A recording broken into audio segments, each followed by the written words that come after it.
It's about people. And when you are trying to elevate the status of people to their highest moral excellence, this special gift from Allah becomes and has remained in Islam the unquestioned authoritative source. And that is because it's from Allah. Other people, when they claim authority, they have to claim authority in relationship to each other. Whereas Allah's authority is unquestioned, even if sublime and certainly transcendent, but importantly imminent. That is, Allah gives us even within our own selves, min anfusikum ayat, gives us signs even within our own selves. Nevertheless, laysa kamithlihi shay, Allah is not like things. We are created things. And so there's a distinction. So when the Prophet, upon him be peace, is given authority from Allah directly, there's no one else who can claim that kind of authority. There are some disputes in history about whether or not it also can be retained in the family of the Prophet. But suffice it to say, as long as there is a dispute, it simply means that meanings are constructed. So the meaning of authority is constructed, and the reality of a constructed meaning and application is that it can also be contested. And the reason why this is important to me is because in the ways in which Islam and Muslims operate under a very authoritarian understanding, quite often there have been very powerful gender distinctions when we come to understand authority. And as a consequence, even when we establish very clear criteria of what would be considered authoritative, these are put into question when they adhere to a woman.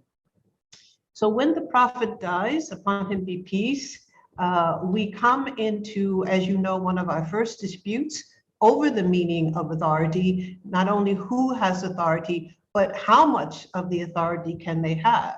Is there anyone who can replicate the level of authority that the Prophet had, for example? And the Sunni and the Shia split so early in our history reminds us that there is some contestation of these different definitions. From my perspective here, I want to refer to the knowledge of Islam as a form of authority. And that knowledge, according to our primary sources, must be based on text, and those texts will be interpreted in order for a person to claim that they have authority with regard to those texts. All my life, I've been interested in interpretation. I'm interested in who can interpret a text, and not only that, how it is that their interpretations will be put into practice, that is become fundamental to the direction of and the development of the community of Muslims, and even to our notion of what we perceive of as Islam. In my estimation, interpretation is ongoing. It needs to be ongoing. And part of the reason why it needs to be ongoing is so that Islam can continue to be alive, dynamic, vibrant, the way that we actually live, the path that we actually follow, as opposed to some abstraction about the past or even about Allah subhanahu wa ta'ala. So I'm really interested in how does a person gain authority in the interpretations that they give to text. I'm not going to talk about political authority at all. Obviously, it's very clear that political authorities can turn into tyranny.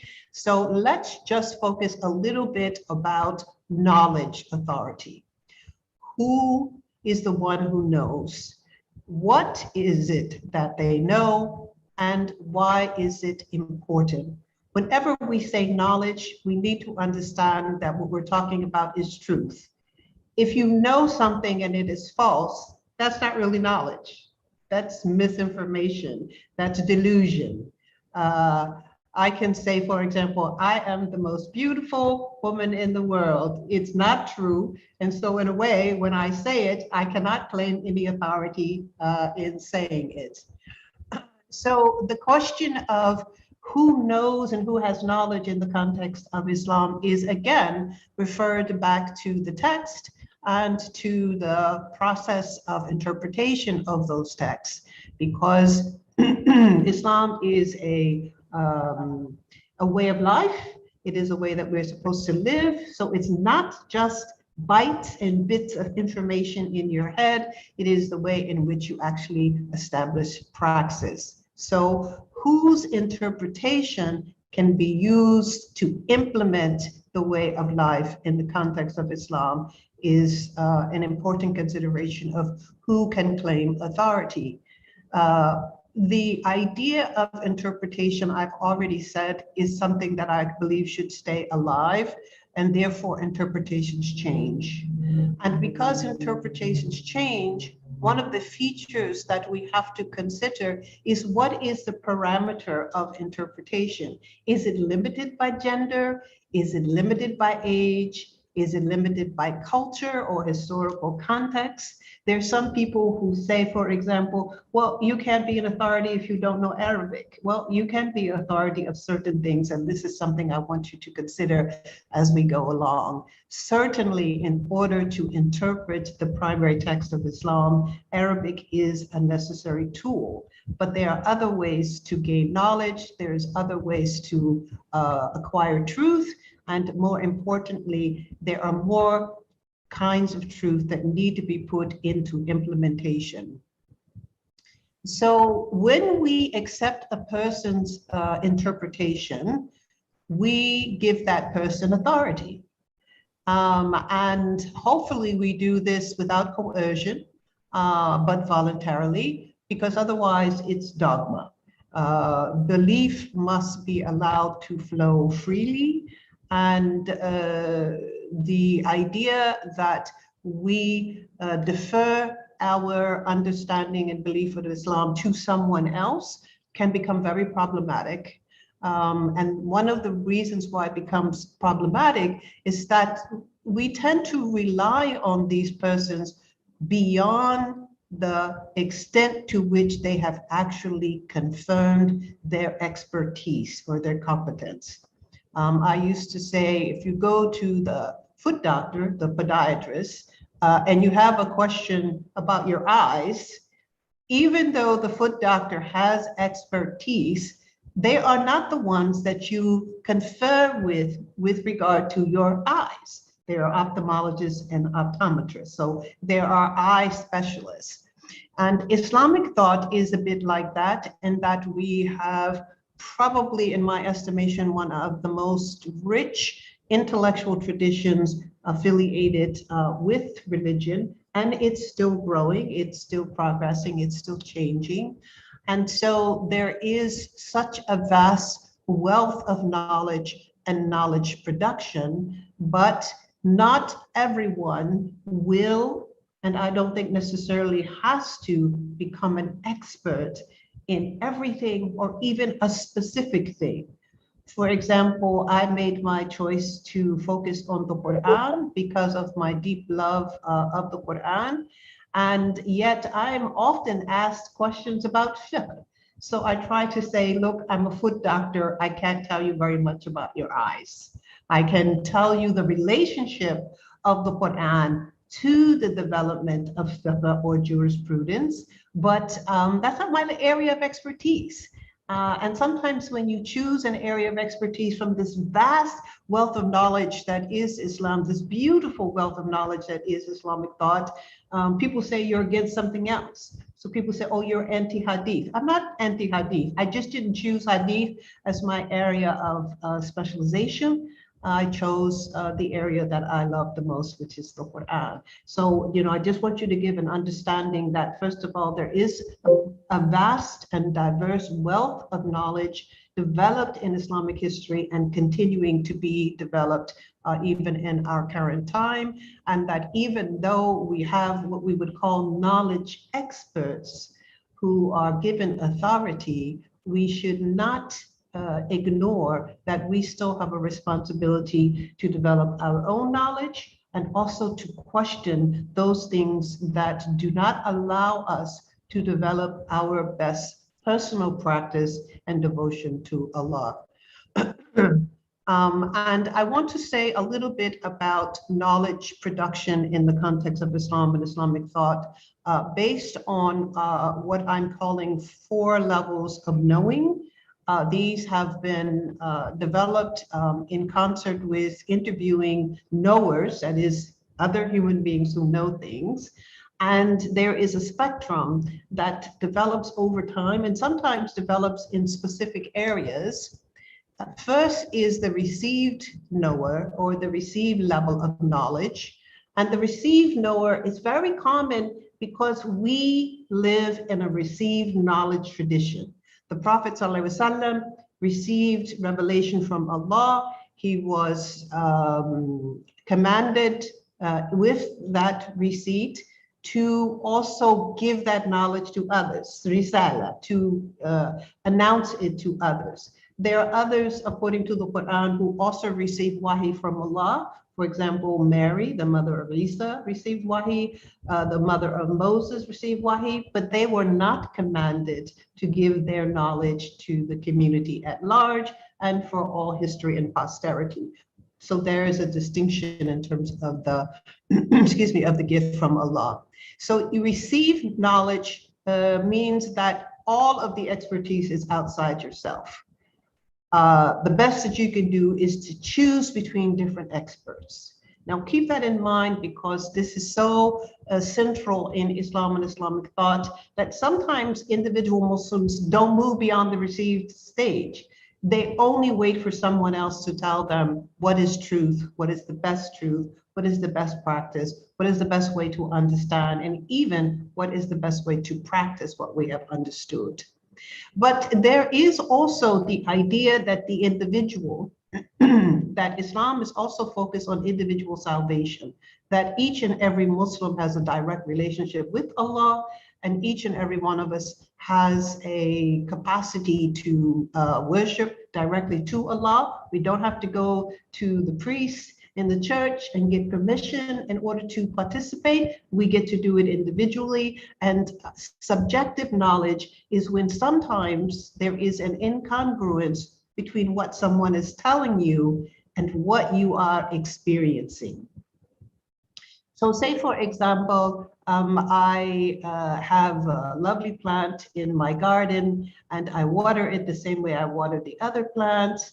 And they say because it's not yet the rain season, which, as you know, now we're in heavy rain season, but it's not yet rain season, you should water every plant every day. But one of my plants is not responding to it very well.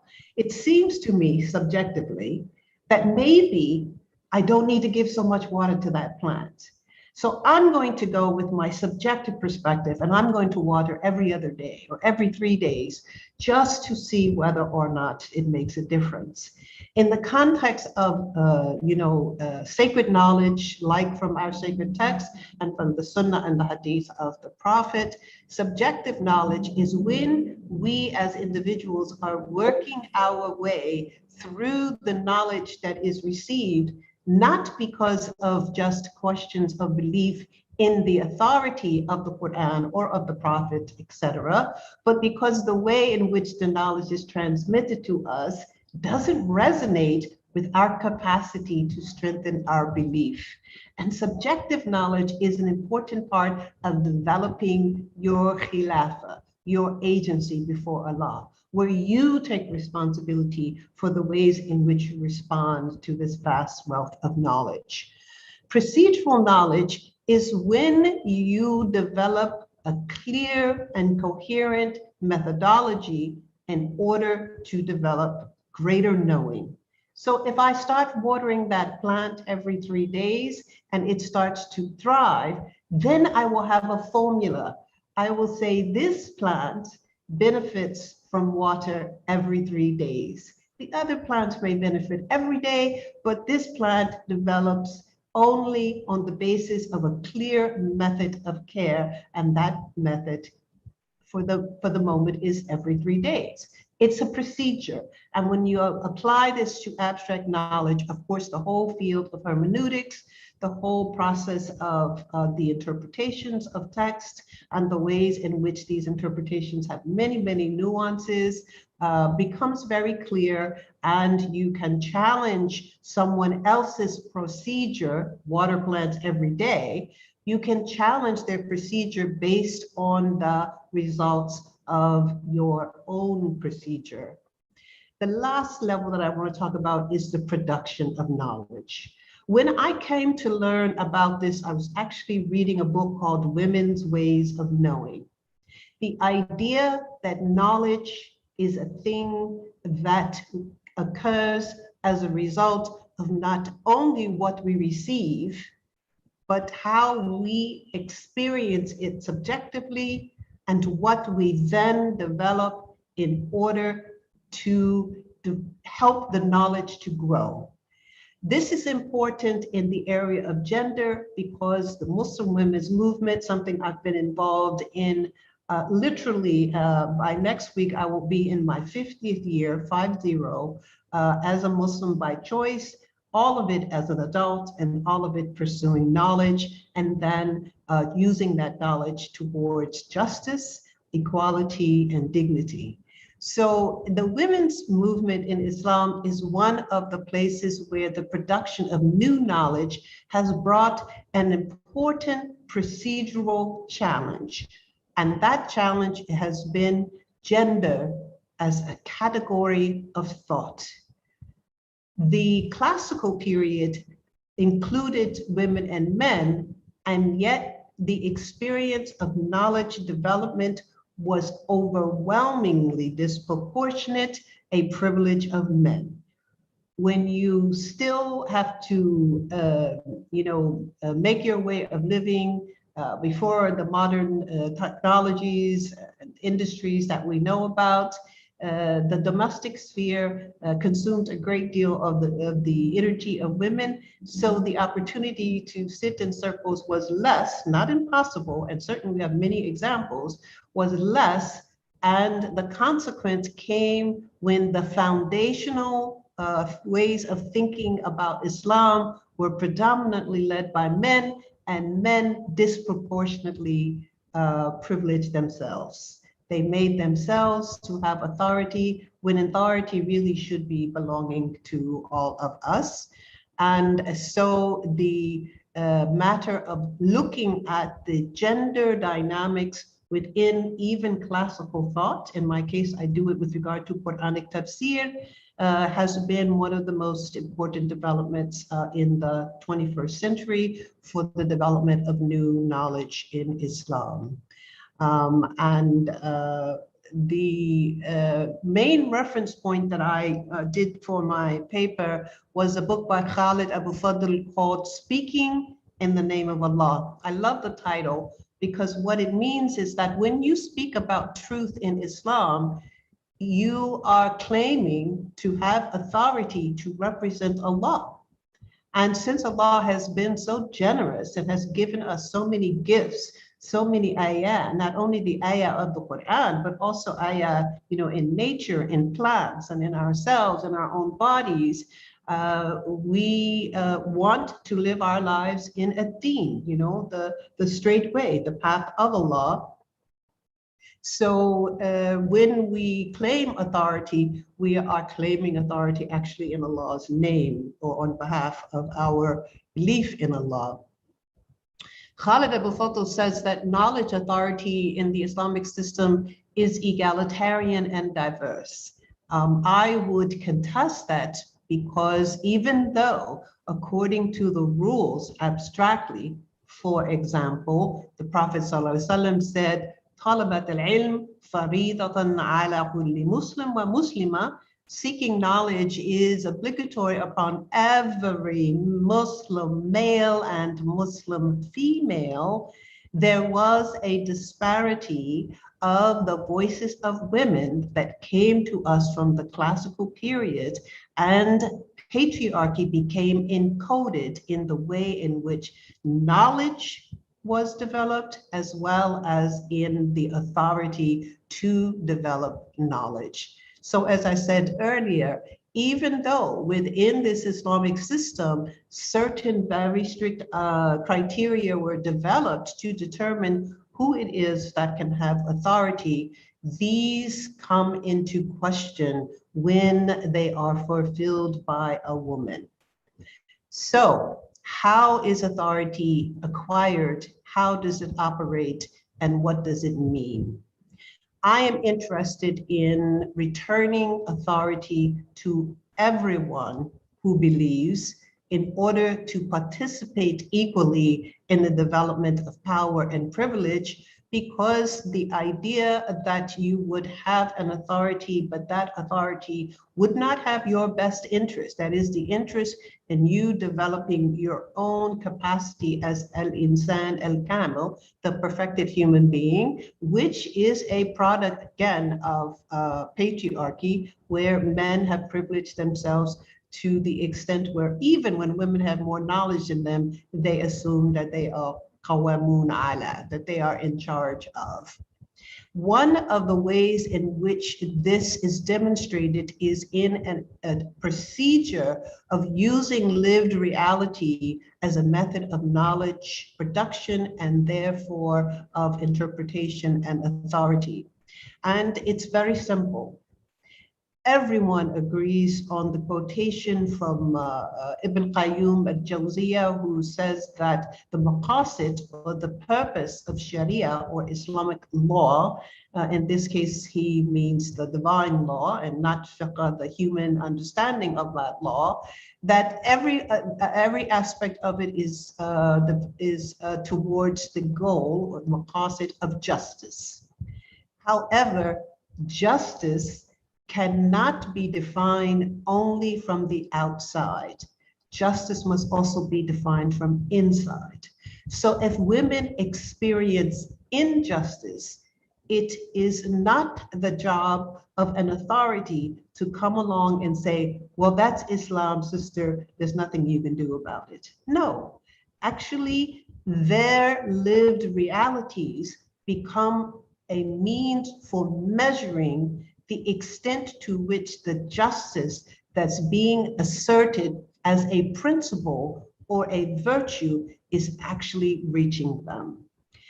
This is a method that was already used in classical Islamic fiqh.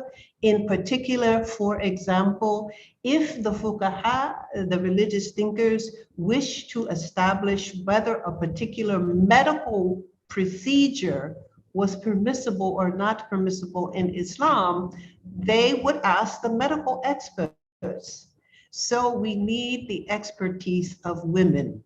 When the Quran discusses the experience of Maryam, who is giving birth to the Prophet Isa, alayhi salam, the tenderness the Quran exerts towards her experience is already a model for how we should continue.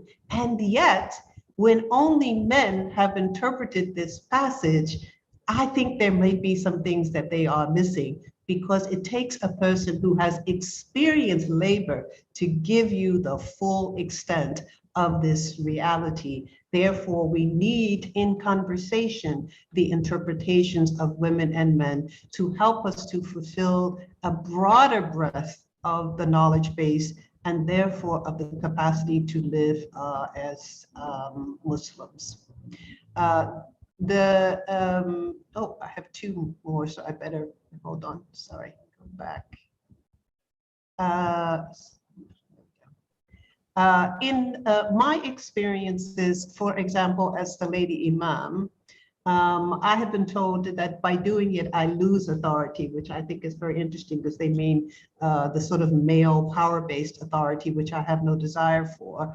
But Khalid Abou Fazl says there's another way to claim authority, and that is by asserting something, an opinion or perspective, and by its assertion, it becomes a marker for the community conversation, even transformation. So the idea of a lady imam now 10, 15, even 25 years after the first experience that I had giving a khutbah in 1994 in South Africa, you can't have a conversation about women's leadership and authority without talking about women's imama.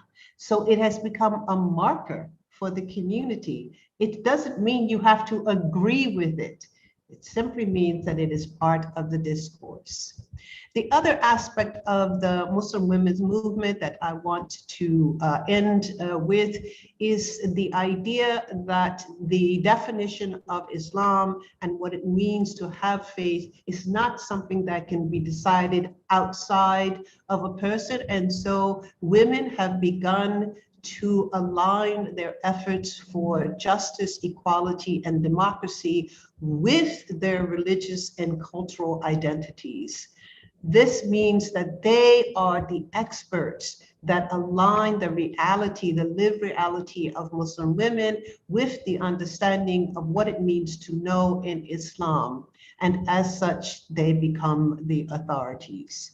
We are the people, therefore we are Islam. There can be no Islam without the people, and all people contribute to its growth and development. Thus, we are all authorities, and the only way to examine or critique our authority is on the merit of the knowing experience on the ways in which Islam remains true. Thank you very much. Well, thank you very much for such an interesting and inspiring presentations. And here I would like to mention first some notes from your presentation in Bahasa in order that several audience could understand what has been delivered by Prof. Wadud. Di sini Prof. Wadud menjelaskan diawali dari penjelasan tentang definisi otoritas ya, dan itu akan sangat beragam, tetapi di sini menjelaskan bahwa menerima tentang otoritas itu kita awali dari Nabi Muhammad, yang Nabi Muhammad itu mendapatkan otoritas itu langsung ya dari Allah ya, tetapi kemudian dari Muhammad kepada sahabatnya, kemudian berlanjut terus sampai kita jadi ini proses kita menerima knowledge itu ya di dalam Islam adalah dalam tradisinya seperti itu. Tetapi kemudian beliau menjelaskan juga terkait dengan otoritas, berkaitan dengan otoritas itu di dalam Islam itu selalu dikonstruksi dan selalu dikontestasi gitu. Kemudian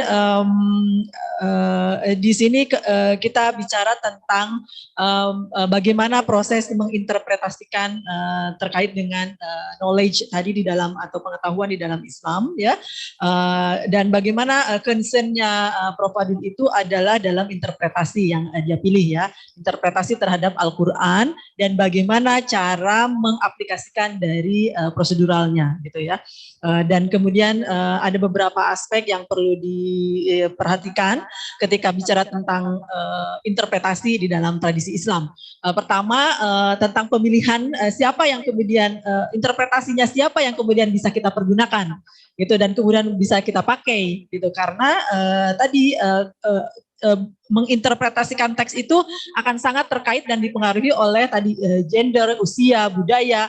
Oleh sebab itu dia akan terus berkembang dan berubah. Tetapi apabila seseorang kemudian interpretasi seseorang atas teks itu kemudian diterima, maka dia sudah disebut bisa mendapatkan otoritas itu, gitu ya. Jadi tetapi tidak boleh ketika seseorang menerima otoritas tadi, interpretasinya untuk diterima itu tidak boleh berdasarkan pemaksaan, harus voluntarily, gitu ya. Nah kemudian untuk membangun ya, jadi tidak ada yang salah di dalam proses pemberian knowledge itu, pengetahuan. Kalau misalnya ada gap itu adalah bagaimana cara orang menerima knowledge tadi, yang itu kemudian disebut dengan subjektif di dalam individu-individu, yang kemudian bagaimana untuk bisa kita menerima knowledge itu adalah dengan cara kita develop atau meningkatkan kapasitas dari pemahaman kita sehingga kita terhadap knowledge yang kita terima itu kita bisa challenging atau misalnya mengganti prosedural yang tadi knowledge yang sudah kita terima itu yang terkait dengan subjective knowledge. Kemudian oleh sebab itu pengetahuan dari kita untuk mendapatkan expertise itu harus terus diasah gitu ya, diasah sehingga kita bisa juga opportunity menjadi expert tadi dan kemudian bisa menularkan dan mendapatkan otoritas itu. Yang perlu dihindari adalah claiming to have authority itu tadi dari Allah ya, misalnya dia menjelaskan tentang bukunya Khalid Abdul Fadl tentang Speaking in God's Names itu, yang kemudian menganggap bahwa seorang bisa mengatasnamakan diri sebagai bagian dari otoritas dari Allah itu sendiri gitu ya. Kemudian otoritas itu terkait dengan perempuan, memang dalam tradisinya sebetulnya suara-suara perempuan itu sudah ada di dalam Islam, hanya saja budaya patriarki yang kemudian mendefinisikan karena banyak laki-laki ya di situ mempunyai privilege sehingga didefinisikan oleh laki-laki.